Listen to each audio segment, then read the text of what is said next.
نحمده ونستعينه ونستهديه ونستغفره ونؤمن به ونتوكل عليه ونعوذ بالله تعالى من شرور أنفسنا ومن سيئات أعمالنا من يهده الله فلا مضل له ومن يضلله فلن تجد له وليا مرشدا أشهد أن لا إله إلا الله وحده لا شريك له خصنا بخير كتاب أنزل وأكرمنا بخير نبي أرسل وجعلنا خير أمة أخرجت للناس نأمر بالمعروف وننهى عن المنكر ونؤمن بالله وأشهد أن سيدنا وحبيبنا وقائدنا ومعلمنا وأسوتنا ورسولنا محمدا عبده ورسوله أدى الأمانة وبلغ الرسالة ونصح للأمة وجاهد في الله حق جهاده وتركنا على المحجة البيضاء ليلها كنهارها لا يزيغ عنها إلا هالك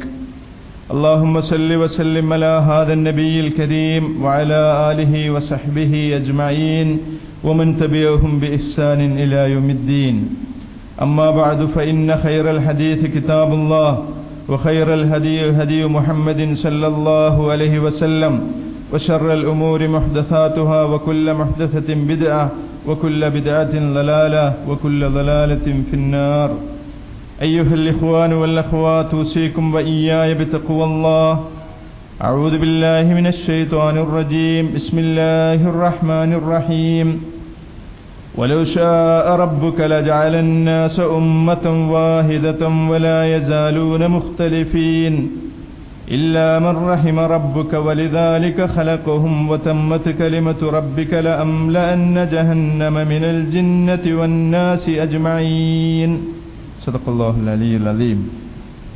പ്രിയപ്പെട്ട സഹോദരന്മാരെ സഹോദരിമാരെ, റബ്ബ് സുബ്ഹാനഹു വ തആലയുടെ കൽപ്പനകൾ വിധിവിലക്കുകൾ ജീവിതത്തിൽ പാലിച്ച് യഥാർത്ഥ മുത്തഖീങ്ങളായി മുഅ്മിനീങ്ങളായി അല്ലാഹു സുബ്ഹാനഹു വ തആല നമുക്ക് നൽകിയിട്ടുള്ള ആയുസ് വിനിയോഗിക്കണം എന്ന് എന്നെയും നിങ്ങളെയും ഞാൻ വസിയത്ത് ചെയ്യുകയാണ്. അല്ലാഹു നമ്മോട് ആവശ്യപ്പെട്ടിരിക്കുന്നത് ജീവിതം മുഴുവനും അവന് ഇബാദത്ത് ചെയ്യുവാനാണ്. നല്ല നിയ്യത്തോടുകൂടി ഇഖ്ലാസോടുകൂടി അല്ലാഹു സുബ്ഹാനഹു വ തആലക്ക് ഇബാദത്തുകൾ ചെയ്തുകൊണ്ടിരിക്കുകയും എല്ലാ രംഗങ്ങളിലും എല്ലാ സന്ദർഭങ്ങളിലും ചെയ്യുന്ന സൽക്കർമ്മങ്ങൾ ഒന്നും പാഴാവാതെ ദുരുദ്ദേശങ്ങൾ കൊണ്ടോ അല്ലെങ്കിൽ മറ്റെന്തെങ്കിലും ലക്ഷ്യങ്ങൾ കൊണ്ടോ പാഴാകാതെ അല്ലാഹുവിങ്കലേക്ക് എത്തിപ്പെടാതെ ഇരിക്കുന്ന ഒരു അവസ്ഥ സൂക്ഷിക്കുകയും കാര്യങ്ങളൊക്കെ നമ്മൾ ചെയ്തുകൊണ്ടിരിക്കുന്ന കാര്യങ്ങൾ ജീവിതം മുഴുവനും ഇബാദത്ത് എന്ന് പറയുന്ന ആ അർത്ഥത്തിൽ നമ്മൾ സാധാരണ ചെയ്തുകൊണ്ടിരിക്കുന്ന എല്ലാ കാര്യങ്ങളും അതൊക്കെ നല്ല ഉദ്ദേശത്തോടു കൂടി ചെയ്തുകൊണ്ട് അതൊക്കെ ഇബാദത്താക്കി മാറ്റുവാനും നമ്മുടെ സൽക്കർമ്മങ്ങളുടെ പുസ്തകത്തിൽ അല്ലാഹു സുബ്ഹാനഹു വ തആലയുടെ മുമ്പിലെത്തുമ്പോൾ അല്ലാഹുവിൻ്റെ മലക്കുകൾ നമ്മെ ഏൽപ്പിക്കുന്ന നമ്മുടെ പുസ്തകം കർമ്മങ്ങളുടെ ഏടുകൾ, ആ ഏടുകളിൽ ഞാൻ ചെയ്തുകൊണ്ടിരിക്കുന്ന എൻ്റെ എല്ലാ നല്ല കർമ്മങ്ങളും വെക്കപ്പെടണം എന്ന ഉദ്ദേശത്തോടുകൂടി നമ്മൾ നമുക്ക് വേണ്ടി ചെയ്യുന്ന, നമ്മുടെ കുടുംബത്തിന് വേണ്ടി ചെയ്യുന്ന, നമ്മുടെ നാടിന് വേണ്ടി ചെയ്യുന്ന, നമ്മുടെ അയൽവാസികൾക്ക് വേണ്ടി ചെയ്യുന്ന എല്ലാ പ്രവർത്തനങ്ങളും, നമ്മുടെ ദീനിനു വേണ്ടി ചെയ്യുന്ന, നമ്മുടെ സമുദായത്തിന് വേണ്ടി ചെയ്യുന്ന, സമൂഹത്തിന് വേണ്ടി ചെയ്യുന്ന എല്ലാ പ്രവർത്തനങ്ങളും അല്ലാഹുവിൻ്റെ മലക്കുകൾ സൽക്കർമ്മങ്ങളായി വെക്കണം എന്ന ഉദ്ദേശത്തോടുകൂടി ചെയ്യുക.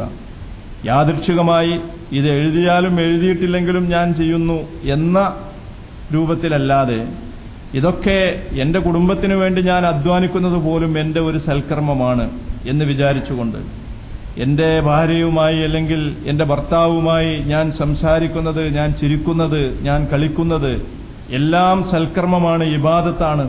അതൊക്കെ ഇബാദത്തായിട്ട് തന്നെ രേഖപ്പെടുത്തണം. എൻ്റെ സ്നേഹം, എൻ്റെ വെറുപ്പ്, എൻ്റെ ദേഷ്യം എല്ലാം നല്ല ഉദ്ദേശത്തോടുകൂടി ആയിരിക്കണം എന്ന ഒരു നിർബന്ധ ബുദ്ധി നമുക്കുണ്ടാവുമെങ്കിൽ അതൊക്കെ നമ്മുടെ സൽക്കർമ്മങ്ങളാണ്. അപ്പോൾ ഈ സൽക്കർമ്മങ്ങളൊക്കെ യാന്ത്രികമായും യാദൃച്ഛികമായും ചെയ്യുന്നതിന് പകരം ഉദ്ദേശപൂർവ്വം ചെയ്യുക, ഇതൊക്കെ പ്രതിഫലം കിട്ടണം എന്ന വിചാരത്തോടു കൂടി ചെയ്യുക. ഈ വിചാരമില്ലാത്ത ആളുകളും ചെയ്യുന്ന കാര്യങ്ങൾ തന്നെയാണ് നമ്മൾ ചെയ്യുന്നത്. പക്ഷെ അവർക്കില്ലാത്ത പ്രതിഫലം നമുക്ക് ലഭിക്കുന്നുണ്ട്. ഒരു കുടുംബനാഥൻ മുസ്ലിം അല്ലെങ്കിലും അയാളുടെ കുടുംബത്തിന് വേണ്ടിയാണ് ജീവിക്കുന്നത്, അതിനുവേണ്ടി അധ്വാനിച്ചുകൊണ്ടിരിക്കുകയാണ്. പക്ഷെ ഒരു മുസ്ലിമിന്റെ വ്യത്യാസം, അയാളുടെ കുടുംബത്തിന് വേണ്ടി അധ്വാനിച്ചുകൊണ്ടിരിക്കുന്നത് നീ നിന്റെ ഭാര്യയുടെ വായിൽ വെച്ചു കൊടുക്കുന്ന ഒരു ഉരുള, അത് നീ അവൾക്ക് നൽകുന്ന ഒരു സദഖയാണ് എന്ന് പ്രവാചകൻ സല്ലല്ലാഹു അലൈഹി വസല്ലം പഠിപ്പിച്ചിട്ടുള്ളത് കൊണ്ടാണ്. അപ്പോൾ നമ്മൾ ചെയ്യുന്നത് മറ്റുള്ളവർ ചെയ്യുന്നത് തന്നെയാണ്, പക്ഷേ നമ്മുടേത് ഇബാദത്താകുന്നു. അതാണ് നമ്മുടെ കർമ്മവും മറ്റുള്ളവരുടെ കർമ്മവും തമ്മിലുള്ള വ്യത്യാസം. അപ്പൊ ഇതൊക്കെ യാന്ത്രികവും യാദൃച്ഛികവുമായി ചെയ്യുന്നതിന് പകരം ഇഖ്ലാസോടുകൂടിയും പ്രതിഫലം കിട്ടണമെന്ന പ്രത്യേകമായ നിയ്യത്തോടുകൂടിയും നമ്മൾ സൽക്കർമ്മങ്ങൾ ചെയ്യാൻ ശ്രദ്ധിക്കണം. അല്ലാഹു സുബ്ഹാനഹു വ തആല അത്തരം സാലിഹായ നിയ്യത്തോടുകൂടി സൽക്കർമ്മങ്ങൾ ചെയ്യുന്ന സത്യവിശ്വാസികളുടെ കൂട്ടത്തിൽ നമ്മെ എല്ലാവരെയും ഉൾപ്പെടുത്തുമാറാവട്ടെ. നമ്മുടെ കർമ്മങ്ങളൊക്കെയും പടച്ച റബ്ബ് നമ്മുടെ സൽക്കർമ്മങ്ങളുടെ പുസ്തകങ്ങളിൽ എഴുതി വെക്കുകയും ഒന്നും പാഴാവാതെ എഴുതി വെക്കുകയും അതൊക്കെയും പരലോകത്ത് നമുക്ക് മുതൽക്കൂട്ടാവുകയും അവന്റെ സ്വർഗത്തിലേക്ക് പ്രവേശിക്കുവാനുള്ള കാരണങ്ങളായി തീരുകയും അവന്റെ സ്വർഗത്തിൽ അമ്പിയാക്കളുടെ, മുർസലീങ്ങളുടെ, മുജാഹിദുകളുടെ, ശുഹദാക്കളുടെ, സാലിഹീങ്ങളുടെ, സജ്ജനങ്ങളുടെ കൂട്ടത്തിൽ ജന്നാത്തുൽ ഫിർദൗസിൽ നമുക്കെല്ലാവർക്കും ഇടം നൽകി പടച്ച തമ്പുരാൻ നമ്മെ അനുഗ്രഹിക്കുകയും ചെയ്യുമാറാവട്ടെ. ലോകത്ത് സഹോദരന്മാരെ, സഹോദരിമാരെ, പല മനുഷ്യർ പല പ്രകൃതി. ഇത് അല്ലാഹു സുബ്ഹാനഹു വ തആലയുടെ ഒരു സുന്നത്താണ്, ഒരു നടപടിക്രമമാണ്, പ്രകൃതി നിയമമാണ്. പല ആളുകളും പല പ്രകൃതി എന്നത് അല്ലാഹു അങ്ങനെ തന്നെയാണ് നിശ്ചയിച്ചിട്ടുള്ളത്, യാദൃച്ഛികമായി സംഭവിച്ചതല്ല. പല ആളുകളും പല വിധത്തിലും പല കോലത്തിലും പല രൂപത്തിലുമായിരിക്കണം എന്ന് അല്ലാഹു സുബ്ഹാനഹു വ തആല തീരുമാനിച്ചിരിക്കുന്നു. എല്ലാവരും ഒരുപോലെ എന്ന് അല്ലാഹു തീരുമാനിച്ചിട്ടില്ല. ഇത് ദീനുൽ ഇസ്ലാം മനുഷ്യരെ ബോധ്യപ്പെടുത്തിയിട്ടുള്ള ഒരു സംഗതിയാണ്. വലൗ ശാഅ റബ്ബുക ലജഅലന്നാസ ഉമ്മത്തൻ വാഹിദതൻ വലാ യസാലൂന മുഖ്തലിഫീൻ. നിന്റെ റബ്ബ് ഉദ്ദേശിച്ചിരുന്നുവെങ്കിൽ ജനങ്ങളെയൊക്കെ ഒരൊറ്റ ഉമ്മത്താക്കുമായിരുന്നു.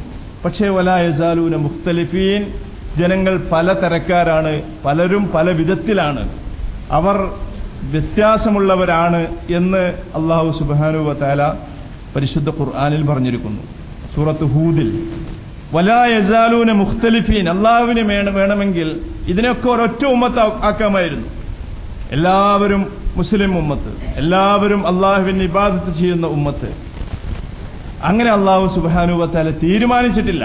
അല്ലാഹുവിന് വേണമെങ്കിൽ അങ്ങനെ ആക്കാം, പക്ഷേ അല്ലാഹു അങ്ങനെ ആക്കിയിട്ടുള്ളത് മലക്കുകളെയാണ്. മലക്കുകളെ സംബന്ധിച്ചിടത്തോളം അല്ലാഹു സുബ്ഹാനഹു വ തആല തീരുമാനിച്ചിരിക്കുന്നു, എല്ലാവരും അല്ലാഹുവിന്റെ മുഖറബീങ്ങളായ മലക്കുകൾ, അവർക്ക് ഒരിക്കലും ലാ യഅസൂനല്ലാഹ മാ അമറഹും വയഫ്അലൂന മാ യുഅ്മറൂൻ, അല്ലാഹു കൽപ്പിച്ചത് ചെയ്യുക എന്നത് മാത്രമാണ് അവരുടെ പണി. ഒരിക്കലും അവർ അല്ലാഹുവിനെ ധിക്കരിക്കുകയില്ല. ധിക്കരിക്കുന്ന ഒരു പ്രകൃതം അവരിലില്ല. ഇപ്പൊ മലക്കുകളെ അല്ലാഹു സുബ്ഹാനഹു വ തആല എല്ലാവരെയും ഒരേ പ്രകൃതത്തോടു കൂടിയാണ് സൃഷ്ടിച്ചിട്ടുള്ളത്. പക്ഷെ ജനങ്ങളെ സംബന്ധിച്ചിടത്തോളം വലാ യസാലൂന മുഖ്തലിഫീൻ, ജനങ്ങൾ വ്യത്യസ്തരാണ്. അത് പുറത്ത് മാത്രമല്ല, അകത്തും അങ്ങനെയാണ്. പുറത്ത് അങ്ങനെയാണ് എന്ന് നമുക്ക് എല്ലാവർക്കും അറിയാം. പലരും പല നിറം, പലരും പല വിധം. ചില ആളുകൾ വെളുത്ത്, ചില ആളുകൾ കറുത്ത്, ചില ആളുകൾ ഇടകലർന്ന നിറം, ചില ആളുകൾ നീണ്ടത്, ചില ആളുകൾ കുറിയത്, ചില ആളുകൾ തടിച്ചത്, ചില ആളുകൾ മെലിഞ്ഞത്. ഇങ്ങനെ പല വിധത്തിൽ ഒരാളെ പോലെയല്ല. ലോകത്തുള്ള കോടാനുകോടി മനുഷ്യന്മാർ കോടാനുകോടി സ്വഭാവക്കാരാണ്. അവരുടെ വിരലടയാളം അതിന്റെ ഒരു സൂചനയാണ്. എന്റെ വിരലടയാളമുള്ള ഒരു മനുഷ്യൻ വേറെ ലോകത്ത് ഇല്ല, നിങ്ങളുടെ വിരലടയാളമുള്ള വേറെ ഒരു മനുഷ്യൻ ലോകത്തില്ല. അത്രയും അത് വ്യത്യസ്തമാണ്.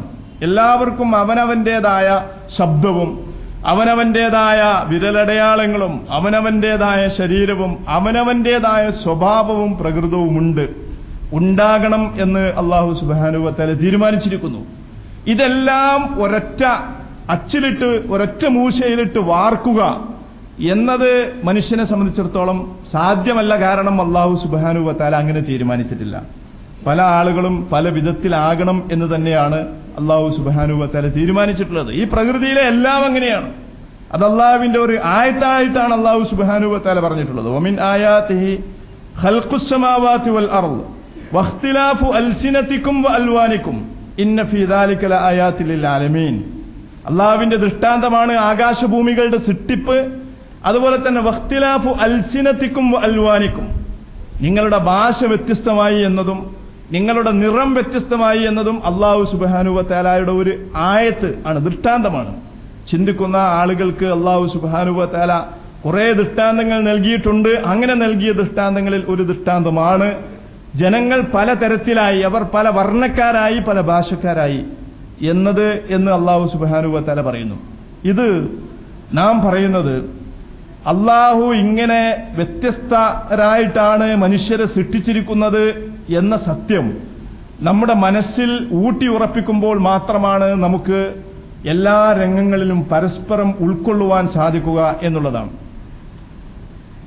ഇന്ന് നമ്മൾ നേരിടുന്ന പ്രശ്നം മറ്റുള്ളവരെ ഉൾക്കൊള്ളാൻ സാധിക്കുന്നില്ല ഒരാൾക്കും എന്നുള്ളതാണ്. ഒരാൾക്ക് മറ്റൊരാളെ ഉൾക്കൊള്ളാൻ സാധിക്കാതിരിക്കുമ്പോൾ എന്തൊക്കെ പ്രശ്നങ്ങൾ ഉണ്ടാകുമോ ലോകത്ത്, അത് മുഴുവനും ഇന്ന് ലോകത്ത് ഉണ്ടായിക്കൊണ്ടിരിക്കുന്നു. പരിശുദ്ധ ദീനുൽ ഇസ്ലാം ഒരാൾക്കും മറ്റൊരാളെ ഉൾക്കൊള്ളാൻ ഒരു പ്രയാസവും ഇല്ലാത്ത വിധത്തിൽ ആളുകളെ ഇങ്ങനെ തന്നെയാണ് സൃഷ്ടിച്ചിരിക്കുന്നത് എന്ന് പറഞ്ഞുകൊണ്ടിരിക്കുകയാണ്. ഒരാൾക്ക് ഒരാളെ ഉൾക്കൊള്ളാൻ ഈ സത്യം മനസ്സിലാക്കി കഴിഞ്ഞാൽ പിന്നെ യാതൊരുവിധ പ്രയാസവും ഉണ്ടാവുകയില്ല. മനുഷ്യരുടെ പ്രകൃതം വ്യത്യസ്തമാണ് എന്നതിനുള്ള ഏറ്റവും വലിയ തെളിവാണ് പ്രവാചകന്മാർ തന്നെ. മുസ്ലിമും അമുസ്ലിമും വ്യത്യസ്തമാണ് എന്നത് നമുക്ക് വേഗം മനസ്സിലാക്കാൻ പറ്റും. പക്ഷേ മുസ്ലിമും വ്യത്യസ്തനാണ്, മുത്തഖിയും തമ്മിൽ വ്യത്യസ്തനാണ് എന്നല്ല, പ്രവാചകനും തമ്മിൽ വ്യത്യാസമുണ്ട് എന്ന് നമുക്ക് ചരിത്രം പരിശോധിക്കുമ്പോൾ മനസ്സിലാക്കാൻ പറ്റും. റസൂൽ സല്ലല്ലാഹു അലൈഹി വസല്ലം തന്നെ പ്രവാചകന്മാരെ അവരുടെ സ്വഭാവം കൊണ്ട് അവർ വ്യത്യസ്തരായിരുന്നു എന്ന് ഒരു വേള പറഞ്ഞിട്ടുണ്ട്. ബദർ യുദ്ധത്തിന് ശേഷം മുശ്രിക്കുകളെ തടവുകാരായി പിടിച്ചപ്പോൾ എന്ത് ചെയ്യണം എന്ന് സഹാബികളെ വിളിച്ച് നബി സല്ലല്ലാഹു അലൈഹി വസല്ലം അഭിപ്രായമാരായുകയുണ്ടായി. അപ്പോ അബൂബക്കർ റളിയല്ലാഹു അൻഹു എഴുന്നേറ്റ് നിന്നിട്ട് പറഞ്ഞു, റസൂലേ, അവര് നമ്മിൽപ്പെട്ടവരാണ്, അവരെ വെറുതെ വിടാം. ഉമർ റളിയല്ലാഹു അൻഹു പറഞ്ഞുകൊണ്ടേയിരുന്നു, ഒരു കാരണവശാലും ഇവരെ വെറുതെ വിടരുത്, നമ്മെ ശിക്ഷിച്ചിട്ടുള്ള പീഡിപ്പിച്ചിട്ടുള്ള ഇസ്ലാമിന്റെ ശത്രുക്കളാണ്, അതുകൊണ്ട് എന്തായാലും ഇവരുടെ കഴുത്ത് വെട്ടണം പ്രവാചകരെ എന്നതായിരുന്നു ഉമർ റളിയല്ലാഹു അൻഹുവിന്റെ അഭിപ്രായം. അപ്പൊ പല ആളുകളും പല അഭിപ്രായങ്ങളും പറഞ്ഞു. പ്രവാചകൻ സല്ലല്ലാഹു അലൈഹി വസല്ലം മിണ്ടാതിരുന്ന് പിന്നെ അവരെയൊക്കെ വിളിച്ചുകൂട്ടിയിട്ട് പറഞ്ഞു, അബൂബക്കർ, നിങ്ങളുടെ ഉദാഹരണം ഇബ്രാഹിം നബി അലൈഹി ഇസ്ലാമിന്റെയും ഈസാ നബി അലൈഹി ഇസ്ലാമിന്റെയും ഉദാഹരണമാണ്. ആ രണ്ട് പ്രവാചകന്മാരും കാരുണ്യത്തിന്റെ പ്രതീകങ്ങളായിട്ടാണ് ചരിത്രത്തിൽ അറിയപ്പെടുന്നത്.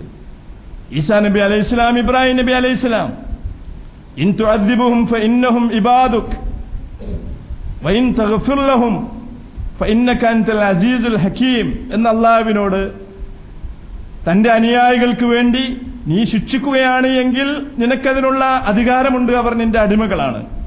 പക്ഷേ നീ അവർക്ക് പുറത്തു കൊടുക്കുകയാണ് എങ്കിൽ നീ അജയ്യനാണ്, നിന്റെ ഇസ്സത്തിന് അത് ഒരു പോറലുമേൽപ്പിക്കുകയില്ല എന്ന് അല്ലാഹുവിനോട് പരലോകത്ത് വെച്ച് പോലും ശുപാർശ പറഞ്ഞ് അനുയായികളോട് കരുണാമയനായ പ്രവാചകൻ ഈസാ നബി അലൈഹിസ്സലാം ഏതുപോലെയാണോ അതുപോലെയാണ് അബൂബക്കർ റളിയല്ലാഹു അൻഹു. ഇബ്രാഹിം നബി അലൈഹിസ്സലാം ഏതുപോലെ കരുണാമയനായിരുന്നുവോ അതുപോലെയാണ് അബൂബക്കർ റളിയല്ലാഹു അൻഹു. ഉമർ റളിയല്ലാഹു അൻഹുവിനോട് റസൂൽ പറഞ്ഞു, ഉമറിന്റെ ഉദാഹരണം നൂഹ് നബി അലൈഹിസ്സലാമിന്റെയും മൂസാ നബി അലൈഹിസ്സലാമിന്റെയും ഉദാഹരണമാണ്. പടച്ചവനോട് ഇവരുടെ ഈ തോന്നിവാസങ്ങൾക്ക് കനത്ത ശിക്ഷ നൽകണം എന്ന് പ്രാർത്ഥിച്ച പ്രവാചകന്മാരായിരുന്നു മൂസാ നബി അലൈഹിസ്സലാമും നൂഹ് നബി അലൈഹിസ്സലാമും. അവസാനമായി ഒരു ഗത്യന്തരവുമില്ലാതെ രണ്ട് പ്രവാചകന്മാരും അവരവരുടെ സമൂഹങ്ങൾക്കെതിരെ പ്രാർത്ഥിച്ചു എന്ന് പരിശുദ്ധ ഖുർആനിലുണ്ട്. അപ്പോ ഇസ്ലാമിന്റെ ശത്രുക്കളോട് കർക്കശമായ നിലപാട് സ്വീകരിച്ച പ്രവാചകന്മാർ എന്നതാണ് നൂഹ് നബി അലൈഹി ഇസ്ലാമിന്റെയും മൂസാ നബി അലൈഹി ഇസ്ലാമിന്റെയും പ്രത്യേകത. അപ്പോൾ ഉമർ റളിയല്ലാഹു അൻഹുവിന്റെ ഉദാഹരണം മൂസയുടെയും നൂഹിന്റെയും ഉദാഹരണമാണ് എന്ന് പ്രവാചകൻ സല്ലല്ലാഹു അലൈഹി വസല്ലം പറഞ്ഞു. അപ്പോ അബൂബക്കറും ഉമറും പ്രവാചകൻ സല്ലല്ലാഹു അലൈഹി വസല്ലമയുടെ രണ്ട് പ്രധാനപ്പെട്ട അനുയായികൾ, സ്വർഗം വാഗ്ദാനം ചെയ്യപ്പെട്ട 10 ആളുകളിൽ 2 ആൾ, ഇസ്ലാമിന്റെ ഒന്നാമത്തെയും രണ്ടാമത്തെയും ഖലീഫ. ഇങ്ങനെ ഒരു കുറെ സാമ്യതകൾ ഉള്ളതോടൊപ്പം തന്നെ ഈ രണ്ട് മനുഷ്യരുടെയും പ്രകൃതം തീർത്തും വ്യത്യസ്തമാണ് എന്ന് ബദറിലെ തടവുകാരുടെ വിഷയത്തിൽ മാത്രമല്ല പല വിഷയങ്ങളിലും ശക്തമായ അഭിപ്രായ വ്യത്യാസങ്ങൾ പ്രകടിപ്പിച്ച ഈ രണ്ട് സഹാബിവര്യന്മാരുടെയും ചരിത്രം നമ്മെ ബോധ്യപ്പെടുത്തുന്നു. അപ്പൊ അവരുടെ ഈ അഭിപ്രായ വ്യത്യാസം, ഒരേ വിഷയത്തിൽ രണ്ടാളും സ്വീകരിച്ച വ്യത്യസ്തമായ നിലപാടുകളെ പ്രവാചകൻ സല്ലല്ലാഹു അലൈഹി വസല്ലം ബോധ്യപ്പെടുത്താൻ ശ്രമിക്കുന്നത് അത് സ്വാഭാവികമാണ്. പ്രവാചകന്മാരിൽ പോലും ഈ രണ്ട് വ്യത്യസ്തമായ സ്വഭാവങ്ങളെ പ്രതിനിധീകരിക്കുന്ന പ്രവാചകന്മാരുണ്ടായിരുന്നു എന്ന് റസൂൽ സല്ലല്ലാഹു അലൈഹി വസല്ലം അവരെ ബോധ്യപ്പെടുത്തി. അപ്പൊ ഇതാണ് മനുഷ്യരുടെ പ്രകൃതം. പ്രവാചകന്മാർ പോലും ഒരേ തരത്തിലുള്ളവരാണ് പ്രവാചകന്മാർ, ശരിയാണ്. പക്ഷെ ആ പ്രവാചകന്മാർ പോലും നിലപാടുകളിൽ ചിലപ്പോൾ വ്യത്യസ്തത പുലർത്തുന്നു എന്നാണ് നമുക്ക് മനസ്സിലാക്കാൻ പറ്റുന്നത്. റസൂൽ സല്ലല്ലാഹു അലൈഹി വസല്ലമയുടെ അനുയായികൾ അവർ ഒറ്റക്കെട്ടാണ്, ഒരേ മനസ്സാണ്. പക്ഷെ ഒരേ മനസ്സാകുന്നതോടൊപ്പം തന്നെ അവരുടെ നിലപാടുകളിൽ വ്യത്യസ്തത ഉണ്ടായിരുന്നു. ഇതുപോലുള്ള നിലപാടുകളല്ല, ദീനീ നിഷ്ഠയിൽ തന്നെ അവർക്ക് വ്യത്യസ്തമായ വ്യാഖ്യാനങ്ങൾ ഉണ്ടായിരുന്നു. എല്ലാവരും ഒരുപോലെയല്ല. ഇബ്നു ഉമർ റളിയല്ലാഹു അൻഹുവിനെ പോലെ അല്ല ഇബ്നു അബ്ബാസ് റളിയല്ലാഹു അൻഹു. കർമ്മശാസ്ത്രങ്ങളിൽ രണ്ട് വ്യത്യസ്ത ധാരകളെ പ്രതിനിധീകരിക്കുന്ന രണ്ട് സഹാബിവര്യന്മാരാണ്. ഇബ്നു ഉമർ റളിയല്ലാഹു അൻഹു വളരെ സൂക്ഷ്മതയുള്ള ഒരാളായിരുന്നു. കുട്ടികൾ ഒളുവെടുത്ത ശേഷം കുട്ടികൾ തൊട്ടാൽ അദ്ദേഹം വീണ്ടും ഒളുവെടുക്കും. ഒളുവെടുക്കുമ്പോൾ കണ്ണിന്റെ ഉൾഭാഗം വരെ കഴുകുമായിരുന്നു ഇബ്നു ഉമർ റളിയല്ലാഹു അൻഹു. കണ്ണിന്റെ ഉള്ളിൽ പോലും വെള്ളം തട്ടണമെന്നാണ് അദ്ദേഹം വിശ്വസിക്കുന്നത്. ഹജറുൽ അസ്വദ് മുത്താൻ വേണ്ടിയിട്ട് അല്പം തിക്കും തിരക്കും ആകാമെന്നായിരുന്നു ഇബ്നു ഉമർ റളിയല്ലാഹു അൻഹുവിന്റെ അഭിപ്രായം. സ്ത്രീകളെ തൊട്ടാൽ ഒളു നിർബന്ധമായും പുതുക്കണം എന്നായിരുന്നു അദ്ദേഹത്തിന്റെ അഭിപ്രായം. ഈ അഭിപ്രായങ്ങളിൽ നിന്ന് തീർത്തും വ്യത്യസ്തമായ അഭിപ്രായക്കാരനായിരുന്നു ഇബ്നു അബ്ബാസ് റളിയല്ലാഹു അൻഹു. അദ്ദേഹം വുളു എടുത്ത ശേഷവും കുട്ടികളെ കളിപ്പിക്കും. അവരുടെ ശരീരത്തിൽ അല്പം ചളിയൊക്കെ ഉണ്ടെങ്കിലും അതുകൊണ്ടൊന്നും വുളുവിന് പ്രത്യേകിച്ചൊന്നും സംഭവിക്കുകയില്ല എന്നായിരുന്നു അദ്ദേഹം വിചാരിച്ചത്. അതുപോലെ തന്നെ ഹജറുൽ അസ്വദ് മുത്താൻ വേണ്ടിയിട്ട് ഒരിക്കലും തിക്കാനും തിരക്കാനും പാടില്ല എന്നായിരുന്നു ഇബ്നു അബ്ബാസ് റളിയല്ലാഹു അൻഹുവിന്റെ അഭിപ്രായം. സ്ത്രീകളെ തൊട്ടാൽ ഒളു രണ്ടാമത് എടുക്കേണ്ടതില്ല എന്നായിരുന്നു ഇബ്നു അബ്ബാസ് റളിയല്ലാഹു അൻഹുവിന്റെ അഭിപ്രായം. അപ്പോ നമുക്ക് ഈ കാലഘട്ടത്തിൽ അല്പം കൂടി ആധുനികം എന്ന് തോന്നുന്ന നിലപാടുകളാണ് ഇബ്നു അബ്ബാസ് റളിയല്ലാഹു അൻഹു എടുക്കുന്നത് എങ്കിൽ ഇബ്നു ഉമർ റളിയല്ലാഹു അൻഹുവിന്റെ നിലപാട് വേറെ ഒന്നാണ്.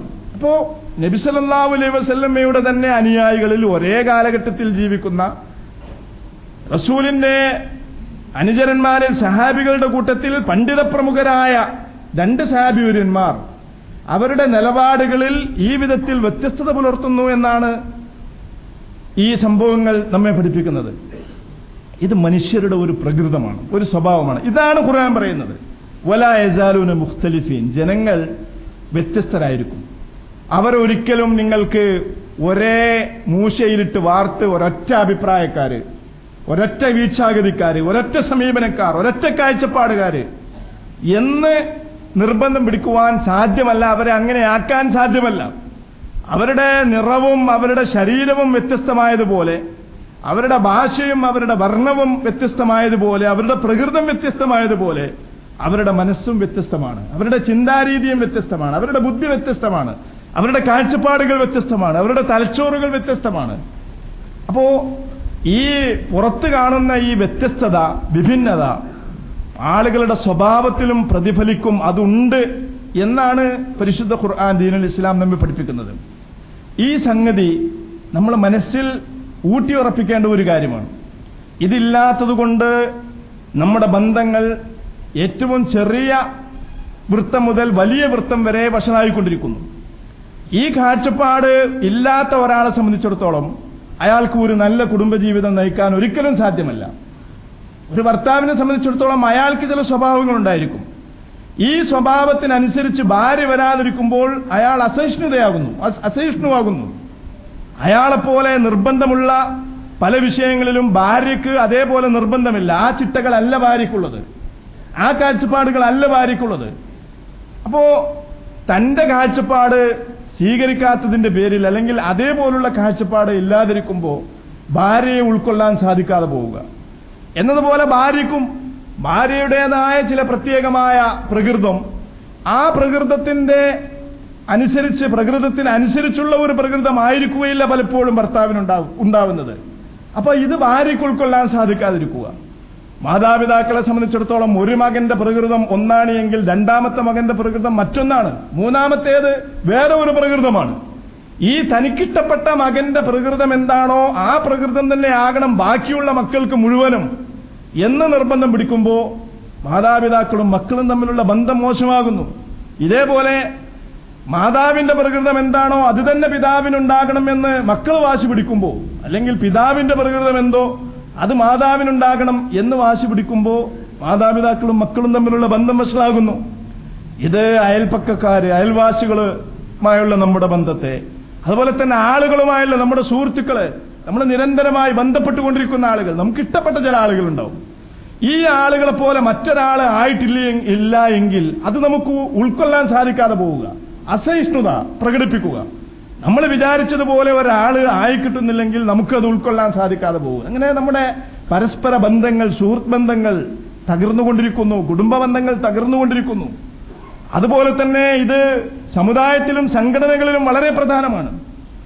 നമ്മൾ ഈ കാലഘട്ടത്തിൽ നമ്മുടെ സമുദായത്തിലെ സംഘടനകളുടെ തർക്കത്തിന്റെ, അഭിപ്രായ വ്യത്യാസത്തിന്റെ, അന്തരങ്ങളുടെ അടിസ്ഥാനങ്ങൾ പരിശോധിച്ചാൽ നമുക്ക് കാണാൻ പറ്റും ഈ പരസ്പരം ഉൾക്കൊള്ളാനുള്ള സന്മനസ്സില്ല എന്നുള്ളതാണ്. വലാ യസാലൂന മുഖ്തലിഫീൻ, ജനങ്ങൾ പരസ്പരം വ്യത്യസ്തരായിരിക്കും, അവരൊരിക്കലും ഒരേ അഭിപ്രായഗതിക്കാരാവുകയില്ല, ഒരൊറ്റുമ്മത്തായിരിക്കുകയില്ല എന്ന് ഖുർആൻ വളരെ വ്യക്തമായി പറഞ്ഞിട്ടും ഒരു സംഘടനക്കാരൻ വിചാരിക്കുന്നത് മറ്റേ സംഘടനക്കാരൻ അവനവനെ പോലെ തന്നെയാകണം എന്നുള്ളതാണ്. ഒരാൾ താടി വെക്കുമ്പോൾ ബാക്കിയുള്ള ആളുകൾ താടി വെച്ചിട്ടില്ലെങ്കിൽ താടി വെക്കാത്ത ആളുകളോട് മുഴുവനും വെറുപ്പ്.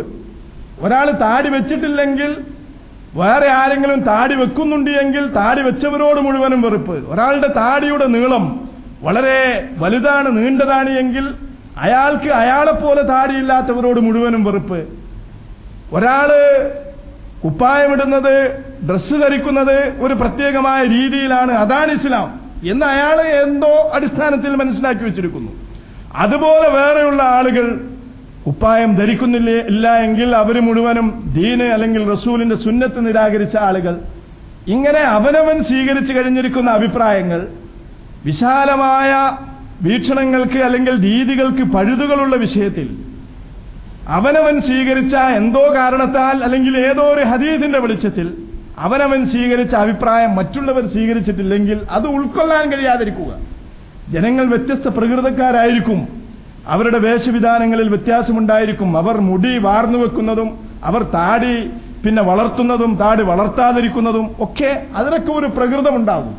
ഇസ്ലാം നിർബന്ധമാണ് എന്ന് പറഞ്ഞ ഒരു കാര്യം ഒരാൾ ചെയ്തിട്ടില്ല എങ്കിൽ അത് ചെയ്യാതിരിക്കുമ്പോൾ നമുക്ക് അതിനോട് വിയോജിപ്പ് പ്രകടിപ്പിക്കാം.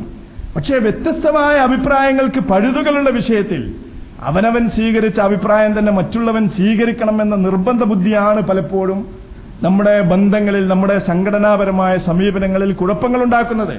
ഇപ്പൊ സംഘടനാ ബന്ധങ്ങളിലും ഇത് വളരെ പ്രധാനമാണ്. എന്നതുപോലെ തന്നെ പ്രധാനമാണ് മറ്റു മതസ്ഥരുമായിട്ടുള്ള നമ്മുടെ ബന്ധത്തിൽ. ഇത് വളരെ പ്രധാനമാണ്. ഒരു ന്യൂനപക്ഷ സമൂഹം എന്ന അർത്ഥത്തിൽ മുസ്ലിം സമുദായം പ്രത്യേകമായി മനസ്സിലാക്കേണ്ട ഒരു കാര്യമാണ്. നമ്മൾ ഒരു ന്യൂനപക്ഷ സമൂഹമാണ്. ഏതാണ്ട് 15-20% വരുന്ന, ബാക്കിയുള്ളവരൊക്കെ അന്യമതസ്ഥരാണ്. അങ്ങനെയുള്ള ഒരു സമൂഹത്തിൽ ജീവിക്കുന്നവരാണ് നമ്മൾ. ഈ സമൂഹത്തിൽ ഭൂരിപക്ഷ സമൂഹവുമായി സഹവർത്തിക്കുമ്പോൾ ഏറ്റവും അധികം ഒരു ന്യൂനപക്ഷ മുസ്ലിം ഉമ്മത്തിന്, സമുദായത്തിന് ഉണ്ടാവേണ്ട ഒരു ഗുണമാണ് മറ്റുള്ളവർ ഉൾക്കൊള്ളാനുള്ള സന്മനസ്. അത് ഇന്ന് പല ആളുകൾക്കും നഷ്ടപ്പെട്ടുകൊണ്ടിരിക്കുകയാണ്. പലയിടങ്ങളിലും പ്രശ്നങ്ങൾ ഉണ്ടാകാനുള്ള ഒരു കാരണം ഇതാണ്. ഇസ്ലാമിനെ സംബന്ധിച്ചിടത്തോളം അതിനെപ്പറ്റി പഠിക്കുമ്പോൾ നമുക്ക് മനസ്സിലാക്കാൻ പറ്റും, ഈ ബഹുത്വം എന്ന് പറയുന്നത് ഇതുപോലെ അംഗീകരിച്ച വേറെ ഒരു പ്രത്യയശാസ്ത്രം ലോകത്തില്ല. അതിന്റെ തെളിവാണ് ഈ ആയത്ത്. വലൗ ശാ റബ്ബുക ലജഅലൻ നാസ ഉമ്മത്തൻ വാഹിദ. നിന്റെ റബ്ബ് ഉദ്ദേശിച്ചിരുന്നുവെങ്കിൽ ഈ ലോകത്ത് ഒരൊറ്റ സമുദായമേ ഉണ്ടാകുമായിരുന്നുള്ളൂ, ഒരൊറ്റ മുസ്ലിം സമുദായം. പക്ഷെ അള്ളാഹു ഉദ്ദേശിച്ചിട്ടില്ല. അതുകൊണ്ട് ഒരിക്കലും എല്ലാവരെയും മുസ്ലിങ്ങളാക്കുക, ഒക്കെ ഉമ്മത്ത് മുഹമ്മദായി മാറുക എന്ന് പറയുന്നത് ലോകത്ത് സംഭവിക്കാൻ പോകാത്ത ഒരു കാര്യമാണ്, അള്ളാഹു തീരുമാനിക്കാത്ത ഒരു കാര്യമാണ്. പിന്നെ നിങ്ങളെന്തിന് അതിന് നിർബന്ധം പിടിക്കണം? അപ്പൊ ഇവിടെ ഈ പ്രപഞ്ചത്തിന്റെ, ഈ ലോകത്തിന്റെ ഘടന, ഇവിടെ വ്യത്യസ്ത മതക്കാരുണ്ടാകും എന്ന് തന്നെയാണ്. ആ മതക്കാരുമായി നല്ല ബന്ധങ്ങൾ പുലർത്തുകയും അവരെ സഹിഷ്ണുതയോടുകൂടി ഉൾക്കൊള്ളുകയും ചെയ്യുക എന്നുള്ളതാണ് സത്യവിശ്വാസികൾ ചെയ്യേണ്ടത്. നബി സല്ലല്ലാഹു അലൈഹി വസല്ലം അതിന്റെ ഏറ്റവും വലിയ മാതൃകകളാണ് പ്രവാചകന്റെ ചരിത്രത്തിൽ ഉടനീളം സമർപ്പിച്ചിട്ടുള്ളത് എന്ന് നമുക്ക് കാണാൻ പറ്റും. പ്രവാചകൻ ഒരിക്കലും അസഹിഷ്ണുത അന്യമതസ്ഥരോട് പ്രകടിപ്പിച്ചില്ല. ജൂതന്മാരെ നബി സല്ലല്ലാഹു അലൈഹി വസല്ലമയെ വധിക്കാൻ ശ്രമിച്ച, ഇസ്ലാമിനെ അന്നും ഇന്നും എല്ലാ കാലഘട്ടത്തിലും ചരിത്രത്തിലുടനീളം നശിപ്പിക്കാൻ ശ്രമിച്ച ഒരു വിഭാഗമാണ്. ജൂതന്മാരെ പ്രവാചകനോട് വന്ന് അസ്സാമു അലൈക്ക, അസ്സലാമു അലൈക്കും എന്ന് പറയുന്നതിന് പകരം അസ്സാമു അലൈക്ക, ലാം ഒഴിവാക്കിയിട്ട് അസ്സാമു അലൈക്ക എന്ന് പറഞ്ഞാൽ നിങ്ങൾ നശിച്ചു പോവട്ടെ എന്നാണ് അതിന്റെ അർത്ഥം. അപ്പോൾ ഒരിക്കൽ റസൂലും ആയിഷയും ഇരിക്കുമ്പോൾ ജൂതന്മാരെ വന്നിട്ട് അസ്സാമു അലൈക്ക എന്ന് പറഞ്ഞപ്പോ ആയിഷ റളിയല്ലാഹു അൻഹാക്ക് ദേഷ്യം പിടിച്ചു. അലൈക്കുമുസ്സാമു വല്ലഅന എന്ന് ആയിഷ റളിയല്ലാഹു അൻഹ മറുപടി പറഞ്ഞു. അലൈക്കുമുസ്സാമു വല്ലഅന, നിങ്ങൾ നശിക്കട്ടെ, നിങ്ങൾക്ക് ശാപം എന്ന് ആയിഷ റളിയല്ലാഹു അൻഹ ഉടനെ പ്രതികരിച്ചു. അപ്പോൾ റസൂൽ സല്ലല്ലാഹു അലൈഹി വസല്ലം പറഞ്ഞു, മഹലൻ യാ ആയിഷ, നിൽക്കട്ടെ. ആയിഷയെ റസൂൽ സല്ലല്ലാഹു അലൈഹി വസല്ലം തടഞ്ഞു. നിൽക്കട്ടെ, അല്ലാഹു സുബ്ഹാനഹു വ തആല എപ്പോഴും റിഫ്ഖ് ആണ് ഇഷ്ടപ്പെടുന്നത്, ലോലമായ സ്വഭാവമാണ് ഇഷ്ടപ്പെടുന്നത്. ഇതേപോലെ തുല്യനാണയത്തിൽ പ്രതികരിക്കേണ്ടതില്ല. ആയിഷ റളിയല്ലാഹു അൻഹ അപ്പോ ആയിഷ പറഞ്ഞു, റസൂലെ അങ്ങ് കേട്ടില്ല, എന്താണ് അവർ പറയുന്നത്? അസ്സാമു അലൈക്ക, താങ്കൾ നശിക്കട്ടെ എന്നാണ് അവർ പറയുന്നത്. അപ്പൊ റസൂൽ സല്ലല്ലാഹു അലൈഹി വസല്ലം പറഞ്ഞു, ഞാൻ മറുപടി പറഞ്ഞത് ഫഖുൽതു അലൈക്കും വഅലൈക്കും എന്ന് ഞാൻ പറഞ്ഞല്ലോ. വഅലൈക്കും, നിങ്ങൾ എന്താണോ എനിക്ക് പറഞ്ഞത് അത് നിങ്ങൾക്കും എന്ന് ഞാൻ പറഞ്ഞു. വഅലൈക്കും എന്ന് പറഞ്ഞാൽ നിങ്ങൾ നശിക്കാൻ പോകുന്നവരാണ്, ഞാൻ നശിക്കുന്നവനാണ്, നിങ്ങളും നശിക്കുന്നവരാണ്, എല്ലാവരും മരണത്തെ നേരിടേണ്ടവരാണ് എന്ന അർത്ഥത്തിൽ നബി സല്ലല്ലാഹു അലൈഹി വസല്ലം എനിക്ക് നാശമുണ്ടാകുമെങ്കിൽ നിങ്ങൾക്കും നാശമുണ്ട്, വഅലൈക്കും എന്ന് നബി സല്ലല്ലാഹു അലൈഹി വസല്ലം വഅലൈക്കുമുസ്സാം, അസ്സാം എന്ന് പറയുന്ന ഹലാക്ക്, നാശം എന്ന് പറയുന്ന ആ പദം പ്രയോഗിക്കാതെ നിങ്ങൾ എന്താണോ എന്നെപ്പറ്റി വിചാരിച്ചത് അത് നിങ്ങൾക്കും ബാധകമാണ്, വഅലൈക്കും എന്ന് മാത്രം നബി സല്ലല്ലാഹു അലൈഹി വസല്ലം പറഞ്ഞു നിർത്തി. അപ്പോൾ റസൂൽ അവരുടെ ആ സ്വഭാവത്തെ ഉൾക്കൊള്ളുകയാണ് ചെയ്യുന്നത്. പല സഹാബിമാരുടെയും ചരിത്രം പരിശോധിക്കുമ്പോൾ നമുക്ക് കാണാൻ പറ്റും, അവർ അമുസ്ലിങ്ങളോട് സലാം പറഞ്ഞിരുന്നു. ഇബ്നു അബ്ബാസ് റളിയല്ലാഹു അൻഹു അസ്സലാമു അലൈക്കും, മജൂസി സലാം പറഞ്ഞപ്പോ അസ്സലാമു അലൈക്കും എന്ന് ഇബ്നു അബ്ബാസിനോട് പറഞ്ഞപ്പോ വഅലൈക്കുമുസ്സലാം വറഹ്മത്തുള്ളാഹ്, ഖുർആന്റെ അധ്യാപനമാണ്. ഇദാ ഹുയ്യിതും ബിതഹിയ്യത്തിൻ, നിങ്ങളെ അഭിവാദ്യം ചെയ്യപ്പെട്ടാൽ അതിനേക്കാൾ നല്ല വിധത്തിൽ അങ്ങോട്ട് പറയുക. അസ്സലാമു അലൈക്കും എന്ന് പറയുമ്പോൾ വഅലൈക്കുമുസ്സലാം വറഹ്മത്തുള്ളാഹ് എന്ന് പറയലാണ് മര്യാദ. അപ്പൊ ഇങ്ങോട്ട് പറഞ്ഞതിനേക്കാൾ നന്നായി അങ്ങോട്ട് സലാം അടക്കുക എന്നാണ് ഖുർആൻ പറഞ്ഞിട്ടുള്ളത്. ഇബ്നു അബ്ബാസ് അദ്ദേഹത്തോട് സലാം പറഞ്ഞ മജൂസിയോട് വഅലൈക്കുമുസ്സലാം വറഹ്മത്തുള്ളാഹ് എന്ന് പറഞ്ഞപ്പോ ചില ആളുകൾ ചോദിച്ചു, നിങ്ങൾ റഹ്മത്തുള്ളാഹ് അള്ളാഹുവിന്റെ കാരുണ്യത്തിന് വേണ്ടിയിട്ട് ഈ മജൂസിക്ക് വേണ്ടിയിട്ട് പ്രാർത്ഥിക്കുകയാണ്. അപ്പോ ഇബ്നു അബ്ബാസ് ചോദിച്ചു, അലൈസ ഫീ റഹ്മത്തില്ല, ഈ മജൂസി ഇപ്പോ ഞാൻ പറഞ്ഞാലും പറഞ്ഞിട്ടില്ലെങ്കിലും എങ്ങനെയാണ് ജീവിക്കുന്നത്? അലൈസ ഫീ റഹ്മത്തില്ല, അള്ളാഹുവിന്റെ കാരുണ്യത്തിൽ തന്നെ അല്ലേ അയാൾ ജീവിക്കുന്നത്? അയാൾക്ക് ഇപ്പോൾ തന്നെ അള്ളാഹുവിന്റെ കാരുണ്യമുണ്ട്. മുസ്ലിം അല്ലെങ്കിലും അമുസ്ലിം അല്ലെങ്കിലും അയാൾ ജീവിക്കുന്നത്, അയാൾ വെള്ളം കുടിക്കുന്നത്, അയാൾ ശ്വസിക്കുന്നത്, അയാൾ ഭക്ഷണം കഴിക്കുന്നത് ഒക്കെ അള്ളാഹുവിന്റെ കാരുണ്യമാണ്. പിന്നെ വഅലൈക്കുമുസ്സലാം വറഹ്മത്തുള്ളാഹ് എന്ന് പറഞ്ഞാൽ എന്താണ് അതിന്റെ കുഴപ്പം എന്നാണ് ഇബ്നു അബ്ബാസ് റളിയല്ലാഹു അൻഹു ചോദിച്ചത്. അതുപോലെ തന്നെ അബൂ മൂസൽ അശ്ശരി ഒരു ക്രിസ്ത്യൻ പാതിരിക്ക് കത്തെഴുതുമ്പോൾ അദ്ദേഹം എഴുതുന്നുണ്ട് വഅലൈക്കുമുസ്സലാം വറഹ്മത്തുള്ളാഹ്. അദ്ദേഹം പറഞ്ഞു, എനിക്ക് ഈ പാതിരി ഇങ്ങോട്ട് എഴുതിയ കത്തിൽ അസ്സലാമു അലൈക്കും എന്ന് എഴുതിയിരിക്കുന്നു. അപ്പോൾ ഞാൻ വഅലൈക്കുമുസ്സലാം വറഹ്മത്തുള്ളാഹ് എന്ന് മറുപടി എഴുതിയാൽ എന്താണതിൽ തെറ്റ് എന്ന് അദ്ദേഹം ചോദിക്കുകയുണ്ടായി. അപ്പൊ അമുസ്ലിങ്ങളോടുള്ള ബന്ധം ഇങ്ങനെയായിരുന്നു റസൂലിന്റെയും സഹാബത്തിന്റെയും കാലത്ത്. ജൂതന്മാർ ഇതൊക്കെ ചെയ്തുകൊണ്ടിരിക്കുമ്പോഴാണ് ഒരു ജൂതന്റെ മയ്യത്ത് കൊണ്ടുപോകുമ്പോൾ നബി സല്ലല്ലാഹു അലൈഹി വസല്ലം ഇരിപ്പിടത്തിൽ നിന്ന് എഴുന്നേൽക്കുന്നത്. അപ്പൊ സഹാബികൾ പറഞ്ഞു, അതൊരു ജൂതനാണ്, മുസ്ലിമല്ല. അപ്പോൾ റസൂൽ ചോദിക്കുന്നത് അലൈസത്തി നഫ്സ, അതൊരു മനുഷ്യാത്മാവ് തന്നെയല്ലേ, ഒരു മനുഷ്യനല്ലേ അത് എന്നാണ്. അപ്പൊ മനുഷ്യൻ എന്ന പരിഗണനയാണ് നബി സല്ലല്ലാഹു അലൈഹി വസല്ലം സ്വീകരിച്ചത്. അതുകൊണ്ട് ഒരു മയ്യത്ത് കൊണ്ടുപോകുമ്പോൾ റസൂൽ ഇരിപ്പിടത്തിൽ നിന്ന് എഴുന്നേറ്റ് അത് ജൂതന്റേത്, ജൂതന്മാർ എന്ന് പറഞ്ഞാൽ ഇന്നുള്ളതുപോലെ തന്നെ ഇസ്ലാമിനെ നശിപ്പിക്കാൻ ശ്രമിച്ചുകൊണ്ടിരിക്കുന്ന ഒരു സമൂഹം, എഴുന്നേറ്റുകൊണ്ട് അലൈസത്തി നഫ്സ, അത് ഒരു മനുഷ്യാത്മാവ് തന്നെ അല്ലയോ എന്ന് ചോദിക്കുകയാണ് ചെയ്തത്. ഇബ്നു ഉമർ റളിയല്ലാഹു അൻഹു ഒരിക്കൽ വീട്ടിലേക്ക് കയറി വന്നപ്പോൾ അദ്ദേഹത്തിന്റെ വീട്ടിൽ ആടിനെ അറുത്തിട്ടുണ്ട്. ഉടനെ അദ്ദേഹം ചോദിച്ചു, നമ്മുടെ ജൂത അയൽവാസിക്ക് നിങ്ങൾ മാംസം കൊടുത്തോ? ജൂത അയൽവാസിക്ക് മാംസം കൊടുത്തോ? എന്നിട്ട് അദ്ദേഹം പറഞ്ഞു, നബി സല്ലല്ലാഹു അലൈഹി വസല്ലമയുടെ ഹദീസ് ഓർമ്മിപ്പിച്ചു അദ്ദേഹം. അയൽവാസികൾക്ക് അനന്തരാവകാശം കൊടുക്കാൻ ആവശ്യപ്പെടുമെന്ന് തോന്നുമാറ് അയൽവാസികളോടുള്ള ബാധ്യതയെപ്പറ്റി ജിബ്രീൽ അലൈഹിസ്സലാം എന്നെ ഓർമ്മിപ്പിച്ചു എന്ന് റസൂലുള്ളാഹി സ്വല്ലല്ലാഹു അലൈഹി വസല്ലം പറഞ്ഞ വർത്തമാനം അദ്ദേഹം കുടുംബത്തെ ഓർമ്മിപ്പിച്ചു. അപ്പൊ അദ്ദേഹത്തിന്റെ അയൽവാസി, അതായത് അയൽവാസിക്ക് അനന്തരാവകാശം കൊടുക്കേണ്ടി വരുമോ എന്ന് തോന്നുമാറ് അത്രയധികം അയൽവാസിയോട് ബാധ്യതയുണ്ട് എന്ന് നബി സല്ലല്ലാഹു അലൈഹി വസല്ലം പഠിപ്പിച്ച റസൂലിന്റെ ആ ഹദീസ് മുസ്ലിങ്ങൾക്ക് മാത്രമല്ല അമുസ്ലിം അയൽവാസികൾക്കും ബാധകമാണ് എന്നാണ് ഇബ്നു ഉമർ റളിയല്ലാഹു അൻഹു പഠിപ്പിക്കുന്നത്. ഇപ്പോ വീട്ടിലറുത്ത ആടിന്റെ മാംസം അയൽവാസിയായ ജൂതന് കൊടുത്തോ ഈ ഹദീസിന്റെ വെളിച്ചത്തിൽ എന്ന് ഇബ്നു ഉമർ റളിയല്ലാഹു അൻഹു അന്വേഷിക്കുകയാണ്. അപ്പൊ മുസ്ലിങ്ങളുടെ മറ്റു മതസ്ഥരോടുള്ള സമീപനം വളരെ വ്യക്തമാണ്. ഇത്രയധികം അന്യമതസ്ഥരെ ഉൾക്കൊണ്ട ഒരു ദീന് വേറെ ലോകത്തില്ല. ഇപ്പോ നിങ്ങൾ ഇന്ന് പത്രത്തിൽ വായിച്ചിരിക്കും, മാഡ്രിഡിൽ റാബിത്തയുടെ നേതൃത്വത്തിൽ ഒരു സമ്മേളനം നടന്നുകൊണ്ടിരിക്കുകയാണ്, സംവാദം. എല്ലാ ലോകത്തുള്ള പ്രമുഖ മതങ്ങളുടെ ആചാര്യന്മാരെ വിളിച്ചു ചേർത്തുകൊണ്ട് ഇന്ത്യയിൽ നിന്ന് പല സന്യാസിമാരും അതിൽ പങ്കെടുത്തുകൊണ്ടിരിക്കുകയാണ്. അപ്പൊ ഇസ്ലാം എപ്പോഴും ഉയർത്തിപ്പിടിക്കുന്നത് വിയോജിപ്പുകളെ സംവാദങ്ങളിലൂടെ മറികടക്കുക എന്ന് പറയുന്ന തത്വശാസ്ത്രത്തെയാണ്. വിയോജിപ്പുകളെ നിരാകരിക്കുകയും ലോകത്തുള്ള എല്ലാവരെയും ഒരൊറ്റ ചട്ടക്കൂട്ടിൽ ഒറ്റ വാർപ്പ് മാതൃകയാക്കി മാറ്റുക എന്നതിന് പകരം വ്യത്യസ്ത വീക്ഷാഗതിക്കാരുണ്ടാവുക എന്നത് അള്ളാഹു തന്നെ നിശ്ചയിച്ച ഒരു സുന്നത്താണ്, അള്ളാഹുവിന്റെ നടപടിക്രമമാണ്. ആ വ്യത്യസ്തതകളെ ഉൾക്കൊള്ളുക, വ്യത്യസ്തതകളെ മറികടക്കുവാൻ, വീക്ഷണ വ്യത്യാസങ്ങളെ മറികടക്കുവാൻ സംവാദങ്ങൾ നടത്തുക. ഇന്നാ ഔ ഇയ്യാക്കും ലഅലാ ഹുദാ. ഖുർആൻ തന്നെ പറയുന്നത് എന്താ? റസൂലിനോട്, മുശ്രിക്കുകളോട് പറയാൻ പറയുന്നത് ഞങ്ങളോ നിങ്ങളോ സന്മാർഗത്തിലാണ് എന്നാണ്. റസൂലിന് ഉറപ്പുണ്ട്, അള്ളാഹ്ക്ക് ഉറപ്പുണ്ട്, റസൂൽ സന്മാർഗത്തിലാണ്, ഇസ്ലാമിന്റെ ആളുകളാണ് സന്മാർഗത്തിൽ. പക്ഷെ ഒരു സംവാദത്തിൽ നബി സല്ലല്ലാഹു അലൈഹി വസല്ലമയോട് പറയാൻ ആവശ്യപ്പെടുന്നത് ഇന്നാ ഔ ഇയ്യാക്കും ലഅലാ ഹുദാ. ഒന്നുകിൽ ഞങ്ങൾ സന്മാർഗത്തിലാണ്, അല്ലെങ്കിൽ നിങ്ങൾ സന്മാർഗത്തിലാണ്. ആരാണ് സന്മാർഗത്തിൽ എന്ന് നമുക്ക് സംവാദത്തിലൂടെ പരസ്പര വർത്തമാനങ്ങളിലൂടെ തീരുമാനിക്കാം. അപ്പൊ സംവാദത്തിന് പോകുമ്പോൾ ഞങ്ങളാണ് സത്യമാർഗത്തിൽ, ഈ സത്യമാർഗത്തിലേക്ക് വരാൻ നിങ്ങളും വരിക, സംവാദത്തിന് വരിക എന്ന് തീർത്ത് പറയുന്നതിന് പകരം നമുക്ക് സംവാദത്തിന് ശേഷം തീരുമാനിക്കാം ആരാണ് സന്മാർഗത്തിൽ.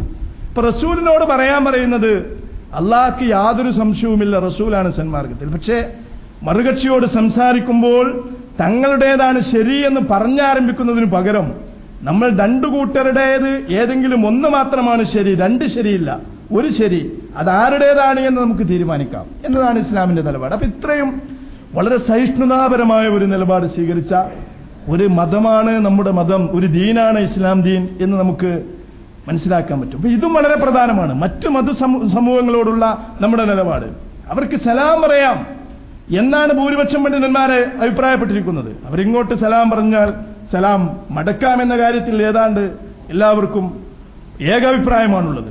ഇപ്പോൾ സലാം പറയുക എന്ന് പറയുന്ന ഉദാഹരണമായി ഒരു സംസ്കാരമാണ്.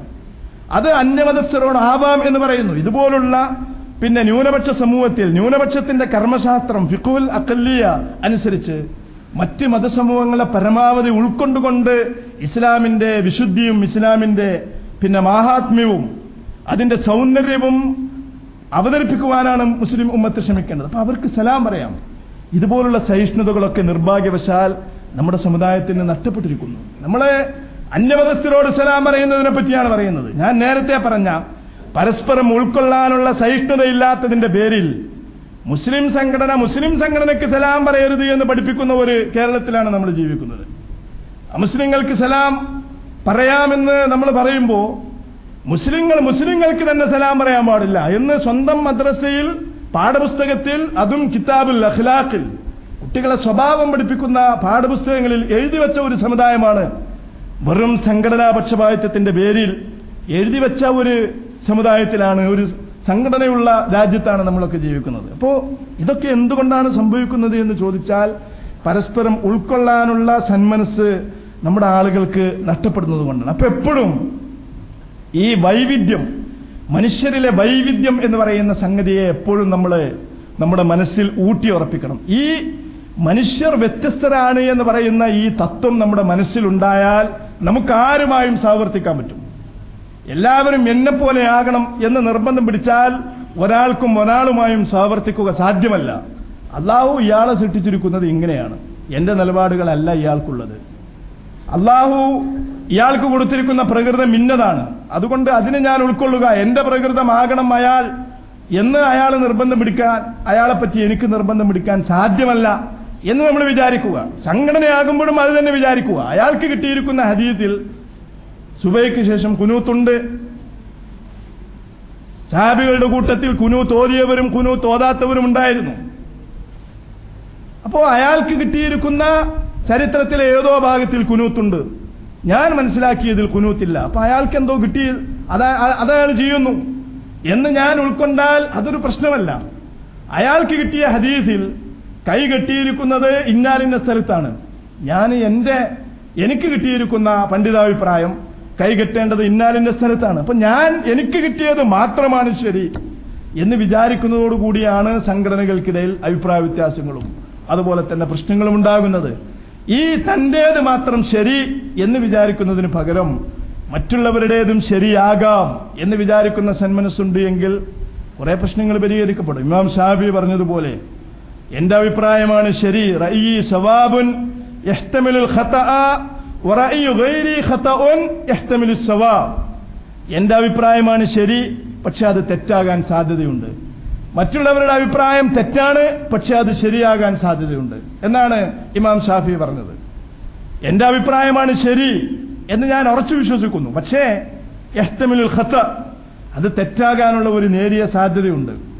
മറ്റുള്ളവരുടെ അഭിപ്രായം തെറ്റാണ് എന്ന് ഞാൻ ഉറച്ചു വിശ്വസിക്കുന്നു, പക്ഷേ യഹ്തമിലുസ് സവാബ്, അത് ശരിയാകാനുള്ള ഒരു നേരിയ സാധ്യതയുണ്ട്. അങ്ങനെ മറുപക്ഷത്തിനും തന്റേത് മാത്രം ശരിയെന്ന് വിചാരിക്കുന്നതിന് പകരം മറുപക്ഷത്തും ശരി ഉണ്ടാവാനുള്ള സാധ്യതകളുണ്ട് എന്ന് വിശ്വസിക്കുമ്പോൾ തീർച്ചയായും നമുക്ക് പരസ്പരം ഉൾക്കൊള്ളാൻ സാധിക്കും. അപ്പോ ഭാര്യ ഭർത്താക്കന്മാർക്ക്, മാതാപിതാക്കൾക്ക്, സന്താനങ്ങൾക്ക്, അയൽവാസികൾക്ക്, സഹോദരന്മാർക്ക്, സുഹൃത്തുക്കൾക്ക്, മതസംഘടനകൾക്ക്, വ്യത്യസ്ത മതസമൂഹങ്ങൾക്ക്, എല്ലാവർക്കും അങ്ങോട്ടും ഇങ്ങോട്ടും ഉൾക്കൊണ്ടുകൊണ്ട് സഹവർത്തിക്കാൻ സാധിക്കണമെങ്കിൽ പ്രപഞ്ചത്തിന്റെ ഈ ബഹുത്വം, സമൂഹത്തിലെ ഈ വൈവിധ്യം, മനുഷ്യരുടെ പ്രകൃതങ്ങളിലെ ഈ വ്യത്യസ്തത, നിലപാടുകളിലെ അന്തരങ്ങൾ അല്ലാഹു സുബ്ഹാനഹു വ തആല ഈ പ്രപഞ്ചത്തിൽ നിശ്ചയിച്ചു വെച്ചിട്ടുള്ള അല്ലാഹുവിന്റെ ഒരു നടപടിക്രമമാണ്.